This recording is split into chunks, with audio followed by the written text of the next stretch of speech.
Levin കൂടി നമ്മോടൊപ്പം ചേരുന്നുണ്ട്. Levin K Vijayan.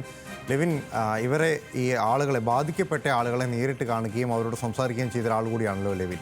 അയാളുടെ വാക്കുകളിൽ പോലും പലപ്പോഴും തെളിഞ്ഞിരുന്നത് കൊല്ലുക കൊല്ലുക എന്നുള്ളത് മാത്രമാണ്.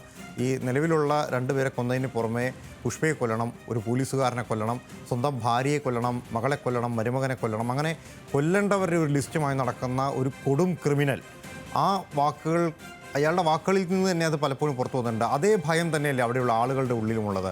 ഒരു ഘട്ടത്തിൽ പോലും, ഇപ്പോൾ പിടിയിലായിട്ട് പോലും അവരുടെ ആശ്വാസമില്ല എന്നുള്ളത് തന്നെയല്ലേ ലെവിനോട് അവർ പങ്കുവച്ചത്?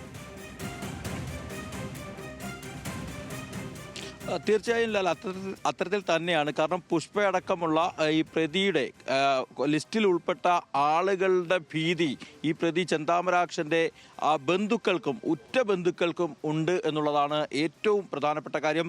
നമ്മൾ അവരടക്കമുള്ള ആളുകളുമായി അല്പസമയങ്ങൾക്ക് മുൻപ് സംസാരിച്ചിരുന്നു. അതായത് ചെന്താമരാക്ഷൻ്റെ ഈ സഹോദരൻ്റെ മകൾ, ഭാര്യ, അടുത്ത ബന്ധുക്കൾ തുടങ്ങിയ ആളുകളുമായാണ് നമുക്ക് നേരിട്ട് സംസാരിക്കാൻ പറ്റിയത്.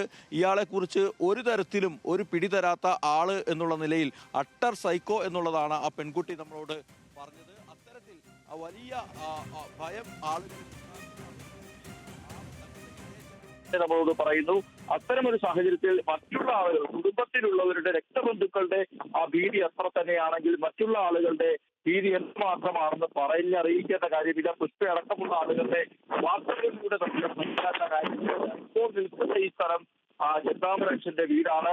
ഇവിടെയാണ് അയാൾ കഴിഞ്ഞ 1.5 മാസത്തിലധികമായി താമസിച്ചിരുന്നത്. ഈ പ്രദേശത്തേക്ക് ഈ 2 ദിവസങ്ങൾക്ക് മുൻപ് ഇവിടെയാണ് അരിങ്കൊലകൾ നടന്നത്. ഈ പ്രദേശത്ത് ഇപ്പോഴും ആ ചോരപ്പാട് തുടങ്ങിയിട്ടില്ല. പ്രസാദനെ വാഹനം തടഞ്ഞു നിർത്തി വെട്ടിക്കൊലപ്പെടുത്തിയ ലക്ഷ്മിയുടെയും സജിതയുടെയും ഒക്കെ വീടാണ് എനിക്ക് പിന്നിൽ കാണുന്നത്. ഈ പ്രദേശത്ത് ഇപ്പോഴും ഒരു ഭീതിയുടെ കാറ്റടിക്കുന്നത് നമുക്ക് കാണാം. ദുഃഖത്തിന്റെ അന്തരീക്ഷമല്ല ഇവിടെ നമുക്ക് അനുഭവിച്ചറിയാൻ കഴിയുന്നത്, മറിച്ച് ഭീതിയുടെയും ഭയത്തിന്റെയും ഒക്കെ കാഴ്ചകളും തന്നെയാണ്. പലരും പ്രതി അറസ്റ്റിലായിട്ട് പോലും അത്തരത്തിലുള്ള ഒരു സാഹചര്യം ഉണ്ടായിട്ട് പോലും ആശ്വാസപ്പെടാൻ തയ്യാറല്ല. കാരണം കൊല്ലേണ്ടവരുടെ, നേരത്തെ സൂചിപ്പിച്ച പോലെ തന്നെ ബോൺ ക്രിമിനലുകളൊക്കെ ചെയ്ത് സൂക്ഷിക്കുന്ന രീതിയിൽ കൊല്ലേണ്ടവരുടെ പട്ടിക സൂക്ഷിച്ച് ഇപ്പോൾ കസ്റ്റഡിയിലായിരിക്കുന്ന പ്രതി മടങ്ങി വരുമെന്ന് തന്നെയാണ് ഇവർ പറയുന്നത്.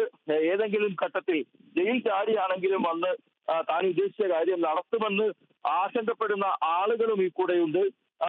സിനിമാ കഥകളിൽ പോലും കേട്ടുകേൾവിയില്ലാത്ത രീതിയിലുള്ള ഒരു ക്രിമിനൽ മൈൻഡ്, ഒരു കൊടും ക്രിമിനൽ എന്ന് തന്നെ പറയാവുന്ന രീതിയിലാണ് ഇയാളുടെ പെരുമാറ്റം ഉണ്ടായിരുന്നത്. അത് കൊല്ലേണ്ട ആളുകളുടെ പട്ടിക പോലും തയ്യാറാക്കി നടക്കുന്ന രീതിയിൽ ആളുകൾ ഒരു കൊലപാതകം നടത്തുക, ജയിലിൽ പോവുക, ജാമ്യത്തിലിറങ്ങുക, വീണ്ടും 2 പേരെ കൊല്ലുക, അത് കഴിഞ്ഞ് ഒളിവിൽ പോവുക, പിന്നീട് പിടിക്കപ്പെടുമ്പോൾ ഇനി കൊല്ലാനുള്ളവരുടെ കാര്യങ്ങൾ പുറത്ത് പറയുക എന്നുള്ള രീതിയിലൊക്കെ.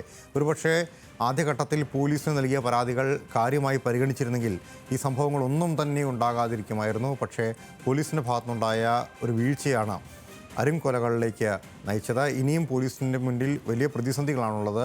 ചെന്താമരാക്ഷനെ കോടതിയിൽ ഹാജരാക്കുന്നത് മുതൽ തുടർ നടപടികളെല്ലാം വലിയ റിസ്ക്കായി തന്നെ നിലനിൽക്കുകയാണ്. പ്രസാദ് ഉടുമ്പശ്ശേരിയും ലെവിൻ കെ വിജയനുമാണ് വിവരങ്ങൾ നൽകി.